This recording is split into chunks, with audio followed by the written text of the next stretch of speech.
Àwọn ẹbí gómìnà àná ní ìpínlẹ̀ Ondo, olóògbé Olúwarótìmí Akérédolú, wọ́n ti gbé ìgbésẹ̀ lórí ìyàwó Akérédolú tó fi sílẹ̀ sáyé, ìyẹn arábìnrin Betty Anyanwu Akérédolú, pẹ̀lú bí wọ́n ṣe gba ìlú obìnrin náà lọ, ìyẹn ní abúlé Emiabiam tó wà níjọba ìbílẹ̀ Owerri West ní ìpínlẹ̀ Imo, tí wọ́n sì lọ tọrọ ẹ̀ pé àwọn sì fẹ́ kó máa wà lọ́wọ́ àwọn gẹ́gẹ́ bí ìyàwó, ìyẹn pé kó má fi ẹbí àwọn sílẹ̀.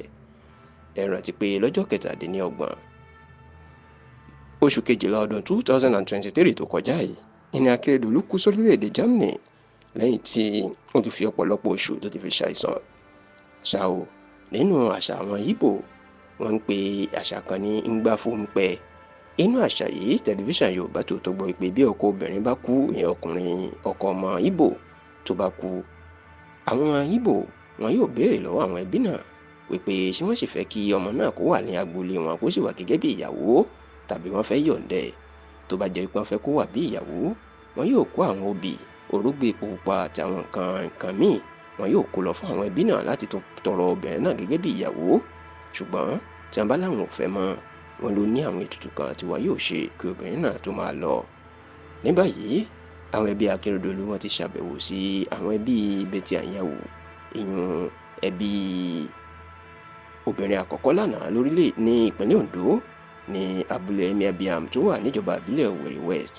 Bẹ́ẹ̀ ni wọ́n tọrọ Betty Anyanwu pé obìnrin dáadáa ni lọ́ọ̀dẹ̀ àwọn o, àti pé àwọn kò fẹ́ kó kúrò lágboolé àwọn. Àbúrò Akérédolú, ọ̀jọ̀gbọ́n Wọlé Akérédolú, òun ló ṣíwájú àwọn ẹbí Akérédolú. Bẹ́ẹ̀ ló jẹ́ wípé òun ni àwọn mọ̀lẹ́bí Betty Anyanwu, àwọn olórí ẹbí ẹ̀, ni wọ́n fa Betty lé lọ́wọ́ wípé kó máa tọ́jú ọmọ àwọn lọ, nígbà tí wọ́n ní àwọn ò ṣetán láti fi sílẹ̀. Obìnrin rere àti ìyàwó dáadáa ni. Ní báyìí, àwọn ẹbí Rótìmí Akérédolú tún ti lọ tọrọ Betty Anyanwu Akérédolú gẹ́gẹ́ bí ìyàwó.